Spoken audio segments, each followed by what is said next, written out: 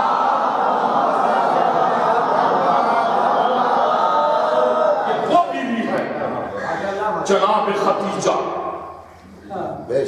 کہ جو پیغمبر کی سب سے شہید کی بھی جس کے بارے میں یہ ہے لوگ کہتے تھے ہمارے یہاں بھی کہ یہ کھانے یہ بعد میں کھانے 40 میں کہ میں نے شاید پڑھا آتے یہاں پر اسی منبر سے. بعد میں بھی وفات خدیجہ کے بعد پیغمبر اسلام گوسفند اور بکریوں کو ذبح کراتے تھے اور جناب خدیجہ کی سہیلیوں میں تحفے اور تحائف اور وہ گوشت بھیجا کرتے تھے. جناب خدیجہ کی سہیلیوں میں وہ بھیجا کرتے تھے اور جب بھیج دیا کرتے تو فوراً کہاں تک یہ تحفے کہاں تک یاد کرو گے. تو پیغمبر نے پھر ہمیشہ یہی جملہ کا صحیح بخاری میں ہے کہ خدیجہ جیسی بیوی مجھے نہیں ملی جیسی خدیجہ تھی. اب جو بچہ سے یہ کہا مورخ حق و زبان باطل لکھتا گیا لیکن ساتھ میں اور تو کچھ نہیں کاٹ سکا. توجہ چاہتا محترم مورخ نے قلم اٹھایا اور اٹھانے کے بعد لکھنا شروع کیا خدیجہ ضعیفہ تھی 40 برس کی تھی. جہاں آپ دیکھیں جہاں صفات اس نے بھی صفات میں یہ لکھا کہ خدیجہ کی عمر 40 برس کی تھی. جس زمانے میں اس معاشرے میں ہمارے معاشرے میں جب عزیزو انسان شادی سے مایوس ہو جاتا ہے خاص کر کے نسواں صنف نسواں کہ 40 برس کے بعد اولاد نہیں ہوگی کیا شادی, جبکہ یہ نہیں. یہاں علماء بیٹھے ہوئے جناب خدیجہ کی عمر 28 برس تھی.